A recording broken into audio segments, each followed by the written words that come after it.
কৃষি উৎপাদন ও উৎপাদনশীলতা বৃদ্ধির জন্য সরকার উন্নত ও উচ্চ ফলনশীল বীজ, সুষম সার ব্যবহারের পাশাপাশি আধুনিক সেচ ব্যবস্থা সম্প্রসারণের পরিকল্পনা নিয়েছে।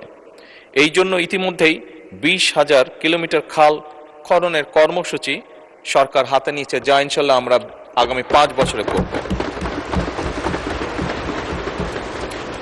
কৃষি যন্ত্র কিরণের ভর্তুকি প্রদান করে ট্রাক্টর, হারভেস্টার, রিপার সহ বিভিন্ন যন্ত্রপাতি কৃষকদের কাছে সহজলভ্য করার পরিকল্পনা বর্তমান সরকারের রয়েছে।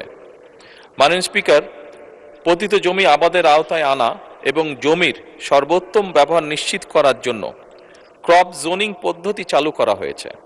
এর মাধ্যমে নির্দিষ্ট অঞ্চলের মাটি, আবহাওয়া ও পরিবেশ উপযোগী ফসল নির্ধারণ করা হয়। তার ফলে জমির অপচয় কমে এবং ফসলের উৎপাদন বৃদ্ধি পায়।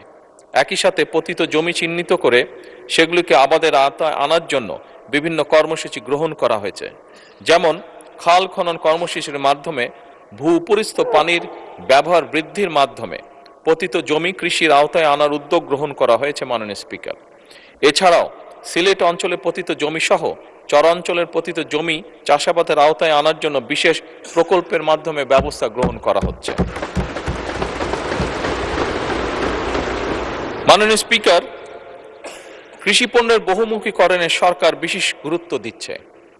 একসময় ধান নির্ভর কৃষি ব্যবস্থা এখন ধীরে ধীরে ফল, সবজি, ডাল, তেল, বীজ, মশলা, ফুল চাষ খাতে সম্প্রসারণ করার জন্য সরকার বিভিন্ন ব্যবস্থা গ্রহণ করছে। মাননীয় স্পিকার, কৃষকদের জন্য প্রণোদনা ও সহায়তা কার্যক্রম স্বচ্ছ ও জবাবদিহিমূলক করার জন্য কৃষক কার্ডের মাধ্যমে কৃষকদের বীজ, সার, কৃষিযন্ত্র ক্রয় সহ বিভিন্ন খাতে ভর্তুকি প্রদান করা হবে ইনশাল্লাহ। তাছাড়া কৃষকদের জন্য স্বল্প সুদের কৃষি ঋণ এবং ফসল বীমা চালু করার উদ্যোগ গ্রহণ করার পরিকল্পনা আমাদের রয়েছে। মাননীয় স্পিকার, প্রাকৃতিক দুর্যোগে ক্ষতিগ্রস্ত কৃষকদের পুনর্বাসনের জন্য বিশেষ সহায়তা কার্যক্রম গ্রহণ করা হচ্ছে। দেশের ভূমিহীন, প্রান্তিক ও ক্ষুদ্র চাষীদের কল্যাণে প্রতি অর্থ বছর কৃষি মন্ত্রণালয়ের বাজেটের কৃষি পুনর্বাসন সহায়তা খাতে অর্থ বরাদ্দ প্রদান করা হয়।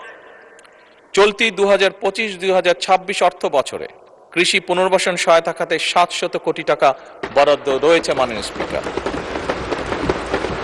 উক্ত বরাদ্দ হতে ক্ষুদ্র প্রান্তিক কৃষকদের বিনামূল্যে বীজ, সার ও অন্যান্য কৃষি উপকরণ বিতরণ বাবদ 401 কোটি 60 লক্ষ টাকা ছাড় করা হয়েছে এর মধ্যে।